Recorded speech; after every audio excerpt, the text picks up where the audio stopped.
This lecture is going to have us look at the idea of angular momentum, which is a corollary to the idea of linear momentum. So linear momentum was a quantity that was associated with us moving along a particular direction.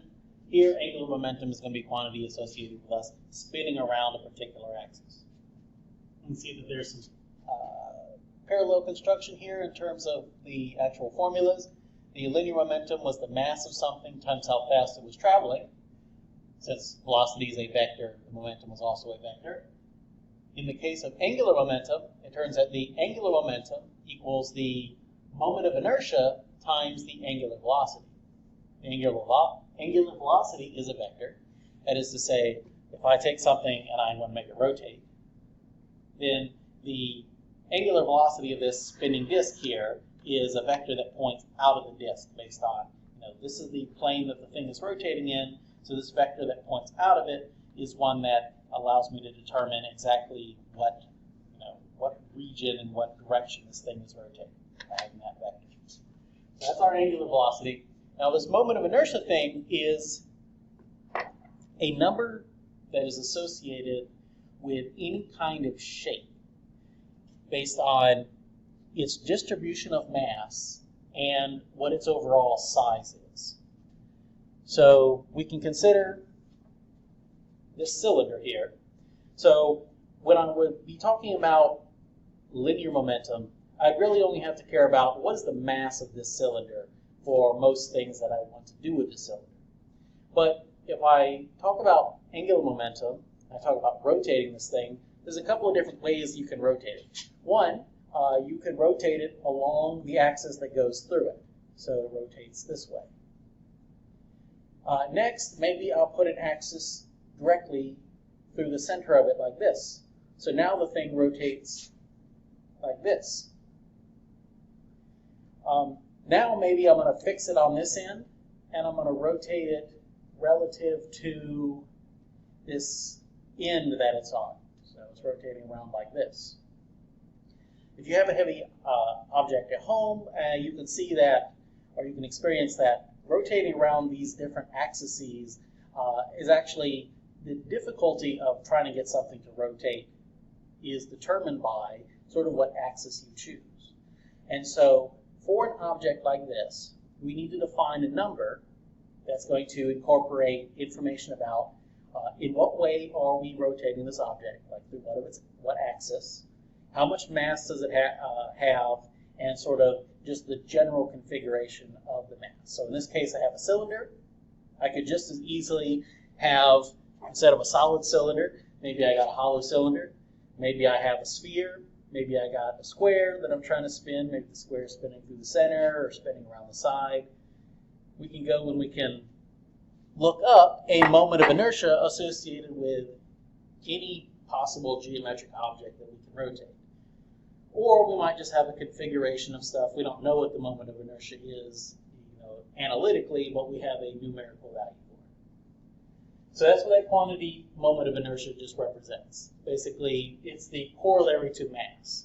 Mass was related to our idea of inertia, which is how hard it is to get something to start or stop moving. Therefore, the moment of inertia, the equivalent rotational quantity, is just telling us how hard or how easy it is to get something to begin to rotate.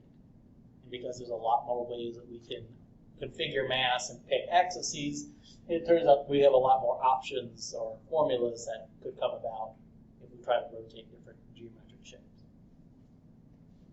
Now, just like conservation of linear momentum, conservation of angular momentum, it's a quantity that's conserved. So therefore, the total initial angular momentum of some isolated system will be the same as the total final momentum of that isolated system. So just like when we were talking with momentum, if we knew the mass times velocity of one object and the mass times velocity of a second object, and then some sort of interaction happens, maybe they collide and stick together, maybe they bounce off each other, maybe the objects were together and there was some explosion, pushed them apart. Doesn't matter. Momentum is conserved. So after the fact, we can look at the two objects, assuming we still have the same original two objects with the same amount of mass. We can find their masses, or based on their masses, determine like the relative velocities of them as they move apart. Same logic applies here. If I know the moment of inertia of some object, so how it's spinning, the axis that which it's spinning, all that information, and I know its angular velocity, then I take another object that has its own moment of inertia, it's spinning with some velocity, and I in some way put these things together and make them interact. Well, after, if I still have my two objects, I can look at the moment of inertia of the original object and how it's spinning, and the moment of inertia of the other object and how it's spinning, and it has to satisfy that all of the initial angular momentum has to sum up to be all of the final angular momentum. Common example of this is to take two things, or a thing that's spinning and a thing that's either not spinning or spinning at a different rate, and you stick them together, and the output of that is some new object, or some new combination of objects that's going to be rotating at some new angular velocity. So I take this little disc here, and I can get this thing spinning, and I take another piece of metal, and when I put it on here, so even in the video, at the highest quality, you can see that we go from an object that has a certain inherent moment of inertia, in this case something akin to a cylinder. It gradually slows down over time just due to friction, but at least initially it's moving at some nice consistent angular velocity. Then I take another object with a different moment of inertia. Its angular velocity is 0, I pop them together. Now I have the objects come together, and they have a new angular velocity from being a combination of the objects. So in this formula, this would be object 1, the disk, has a certain angular velocity and a certain moment of inertia. The other object, the metal ring, well, its angular velocity was 0, so it might as well not be there. Then, after we put them together, well, now both of the objects have the same angular velocity, but they have two different moment of inertias. Namely, this one has a moment of inertia based on being metal, being a hollow cylinder. This one on being like a thick cylinder. Presumably, when I drop it on there, they have the same rotational axis, so I can treat them both as objects, as cylinders rotating about their centers. So, in theory, we could look up the associated moments of inertia for those two objects.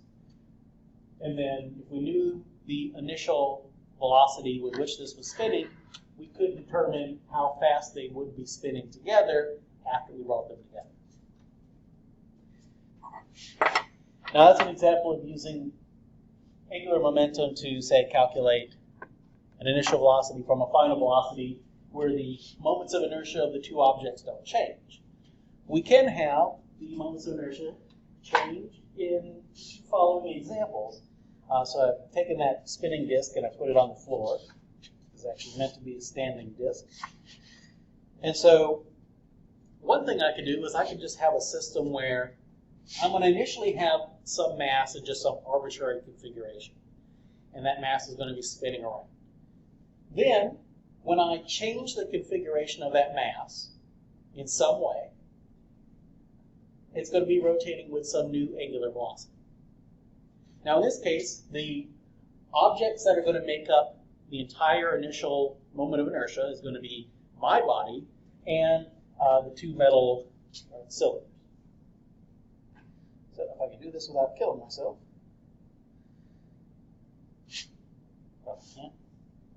So you've probably seen this involving things like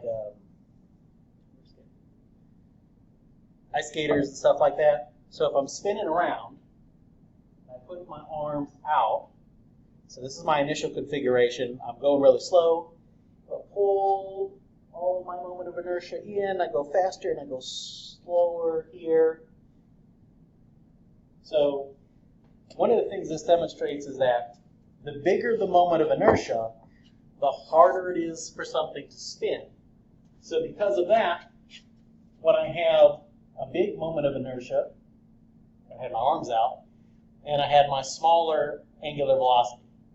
But then when I pulled my arms in, and overall made my entire combination of body and weights have a smaller moment of inertia, that's when the angular velocity went up.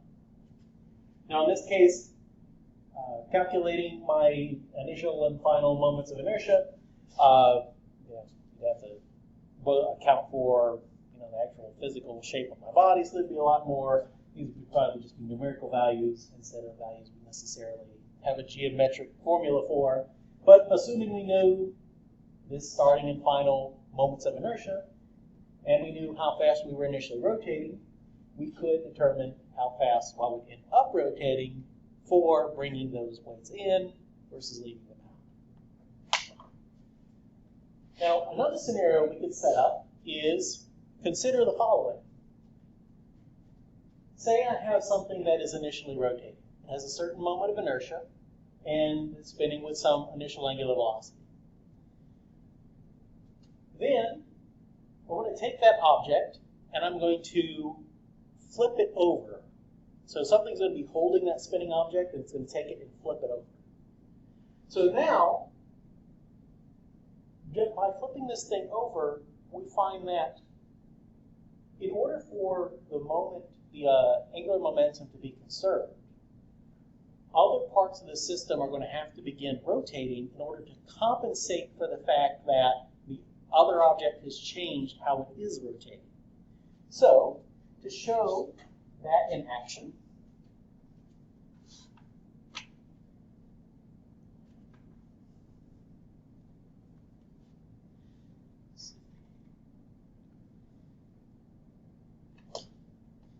so I'll get this object, in this case, fancy bicycle wheel on a stick.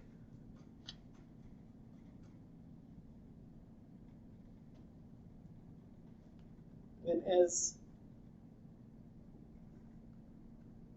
you'll notice that whenever I change the bicycle wheel from its original configuration, so that changed how it's rotating, my body in turn begins rotating to compensate. And then once it goes back into its original configuration, we're back to just the wheel rotating.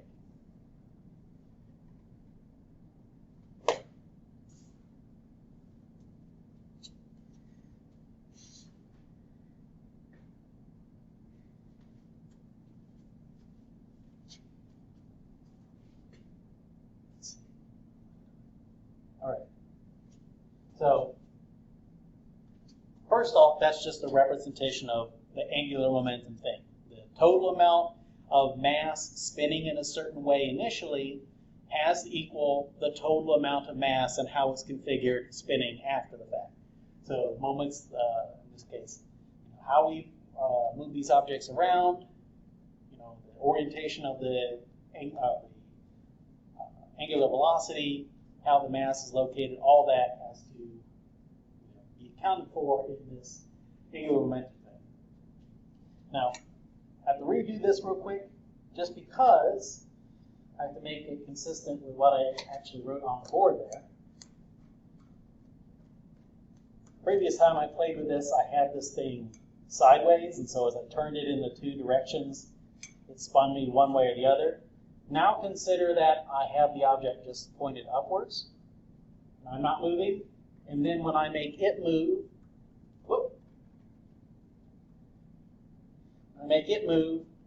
then I move. And it has been totally flipped over.